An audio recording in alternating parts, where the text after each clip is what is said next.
Di akhir panel, Luffy sudah mengekspresikan kemarahannya. Bisa jadi hal ini akan mengawali peperangan di Onigashima.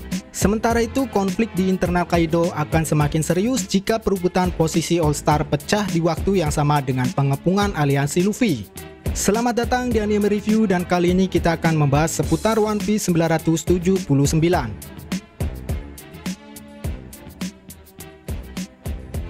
One Piece 979 dibuka dengan gambaran kegembiraan seorang Orochi.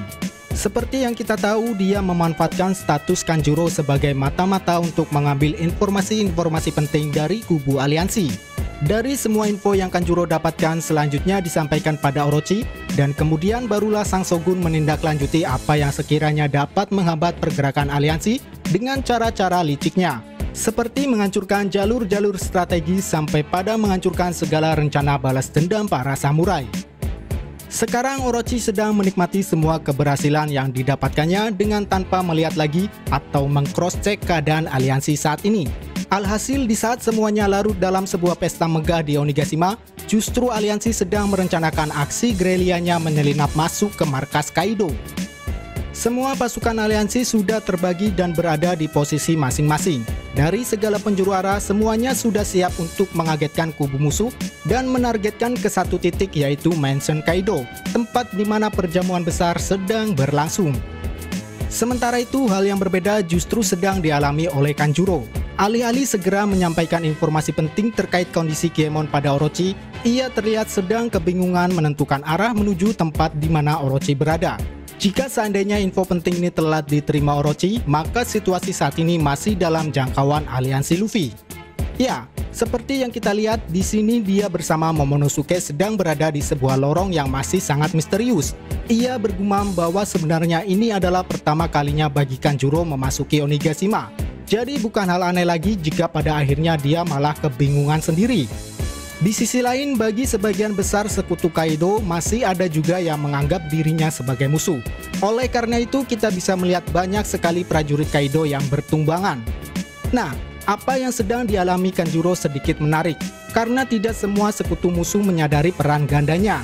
Jadi akan sangat berbahaya bagi dirinya untuk berkeliaran di tempat tersebut. Seandainya saja dia bertemu dengan salah satu elit musuh yang tidak memahami situasi dirinya, maka bisa-bisa dialah yang menjadi korbannya. Belum lagi jika kita perhatikan gerak-gerik dari Momonosuke. Kalau kita lihat lagi, ia sepertinya sedang merencanakan sesuatu. Momen-momen seperti inilah yang saya kira harusnya bisa dimanfaatkan oleh si kecil Momonosuke. Ya, inilah situasi di mana Momonosuke harus memutuskan sikapnya, atau setidaknya membuktikan dirinya bahwa dia bisa menyelamatkan diri dari cengkeraman Kanjuro. Kita lihat bahwa Momonosuke sedang memperhatikan sebuah pisau.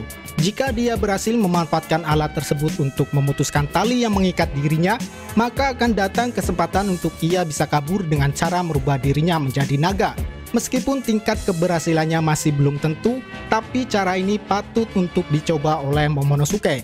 Well, kita nantikan saja akan seperti apa langkah yang diambil oleh si kecil Momonosuke ini. Di saat beberapa kelompok aliansi menunjukkan ekspresi keseriusan mereka, justru hal berbeda diperlihatkan oleh skuad topi jerami. Bahkan membuat seorang Jinbe tak ragu untuk menyebut kelompok barunya sebagai kelompok yang penuh keceriaan. Mereka mempunyai cara sendiri untuk mengekspresikan keikutsertaannya di perang Wano ini. Sebagai mantan seorang Shichibukai, sudah sepatutnya bagi Jinbe untuk menentukan sikap kesiagaannya di saat menghadapi situasi macam ini. Namun sayangnya perlakuan ini tidak akan berlaku bagi kelompok SHP. Jadi mau tidak mau, ia pun lama-kelamaan bisa jadi akan ikut membaur dalam kebiasaan ini. Nah, menariknya Jinbe meyakini bahwa orang-orang santai macam mereka inilah yang suatu saat bisa menjadi faktor membahayakan bagi kubu musuh. Ya, peran SHP di sini memang cukup sentral, mengingat merekalah kelompok yang pada akhirnya dituntut untuk menjadi pembeda selama perang ini berlangsung. So, tak lama lagi kita akan melihat seberapa jauh perkembangan kelompok topi jerami dalam menantang kebesaran Yonko Kaido bersama sekutunya. Apakah di sini Oda akan mempersiapkan sebuah panggung duel khusus bagi setiap member SHP? Well, jika melihat dari banyaknya elit yang dimunculkan dari kubu musuh, maka seharusnya mereka diberikan jatah untuk berduel dengan lawannya masing-masing. Saya kira hal ini cukup adil mengingat perlakuan seperti ini akan dijadikan sebagai tolak ukur untuk menentukan seberapa besarnya perkembangan kelompok SHP. Karena setelah ini tentunya mereka akan dipersiapkan untuk melawan musuh-musuh yang lebih kuat lagi. Nah, kemudian jika kita perhatikan kembali perkataan Franky di akhir alur Zou, di mana ia menjanjikan sebuah senjata baru untuk menghadapi Kekaisaran Kaido, mungkinkah peralatan tempur yang sedang ia tunjukkan saat ini bisa menjadi jawaban atas janjinya tersebut? Ya, meskipun bukan sebuah produk baru, namun setidaknya alat tempur ini adalah model yang sudah ia perbaharui. Jadi bisa saja kita asumsikan bahwa Franky menciptakan model baru ini sebagai bentuk persiapan untuk melawan musuh. Nah, sekarang peralatan tempur tersebut sudah ditunggangi oleh beberapa member. Tinggal saatnya kita menunggu akan sebesar apa kekuatannya untuk membendung kelompok musuh. Apakah nantinya alat ini akan diadu oleh produk ciptaan Queen? Mengingat ia sendiri adalah sosok yang sangat suka untuk menciptakan sebuah senjata. Well, mari kita nantikan bersama. Berikutnya masih membahas seputar member topi jerami. Seperti yang kita lihat, ada dua keresahan yang dirasakan oleh mereka. Pertama adalah terkait keberadaan Luffy yang berpotensi akan diketahui oleh musuh, dan yang kedua adalah terkait kebiasaan buruk Zoro yang juga membawa potensi yang sama dengan apa yang diterima oleh Luffy ke depannya. Dua hal ini memang akan memunculkan sebuah masalah. Namun perlakuan kedua tokoh ini bukanlah sesuatu yang harus diperdebatkan, karena pada akhirnya merekalah orang-orang yang sudah terbiasa men-trigger kemunculan dari kubu musuh. Luffy saat ini sudah membaur dengan sekelompok musuh yang sedang melangsungkan pesta. Bahkan dia dipertemukan dengan tokoh yang dicurigai sebagai Daifuku. Sudah barang tentu kepolosan Luffy dalam berbicara pada akhirnya akan berujung pada pengungkapan identitasnya. Apalagi sekarang kemarahannya sudah muncul. Jadi sekiranya kita sudah tahu apa yang akan terjadi ke depannya. Ya, melihat perlakuan sekelompok musuh atas membuang-buang makanan mengingatkan Luffy akan kesengsaraan yang diterima oleh Otama. Inilah yang saya kira akan mengawali keonaran yang diciptakan oleh Luffy. Jika Luffy mau, bisa saja dia menjatuhkan mereka menggunakan Hosoku Haki untuk meminimalisir kegaduhan.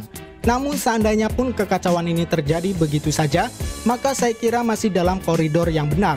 Karena sejatinya peristiwa ini sudah diprediksi oleh Law. Maka dari itu, tugas aliansi lainnya yaitu harus segera memanfaatkan keonaran yang dibuat oleh Luffy ini. Nah, sementara itu Zoro yang terpisah sudah pasti akan tersesat. Yang jadi pertanyaannya adalah, apakah tersesatnya Zoro akan berujung di tempat di mana Kaido dan sekutunya sedang melangsungkan pesta? Atau dia akan dipertemukan dengan calon musuhnya di suatu tempat di Onigashima sana? Ya, pada akhirnya ketidaktahuan musuh atas pergerakan gerilya aliansi akan membuat kubu musuh menjadi berang. Mereka bisa saja kewalahan jika seandainya konflik yang terjadi di internal mereka terkait Tobiropo dan All Star pecah di waktu bersamaan dengan pengampungan aliansi. Namun ada satu hal yang patut diwaspadai, yaitu adanya kecurigaan yang datang terkait seseorang yang mengetahui pergerakan Jinbe dan Robin. Memang gambar yang diperlihatkan masih sangat misterius. Apakah itu salah satu dari kubu musuh atau masih sama-sama dari kubu aliansi? Yang jelas jika diperlihatkan adanya balon teks dengan hanya titik-titik saja, maka saya kira akan ada sesuatu yang mengejutkan aliansi.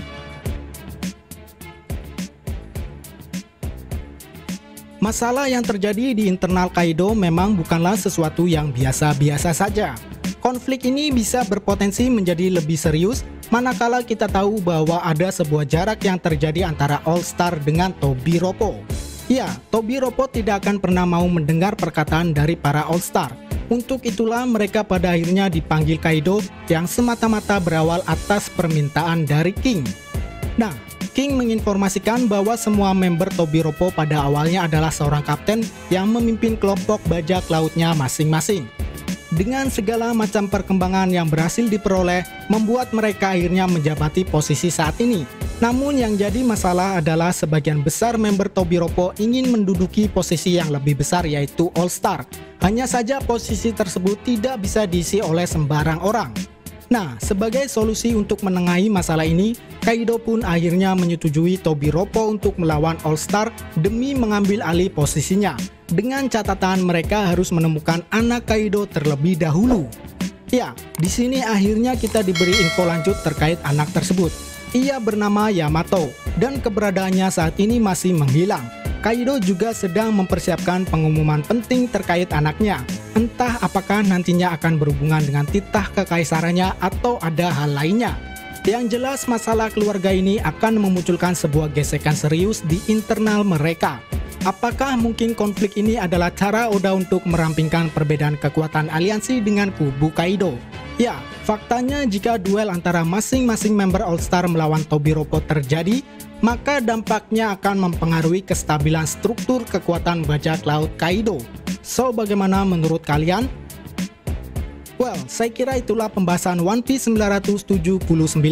Seperti biasa, jika ada kesalahan mohon dikoreksi, dan apabila teman-teman ingin menambahkan, silahkan tuangkan opininya di kolom komentar. Mari berdiskusi. Cheers!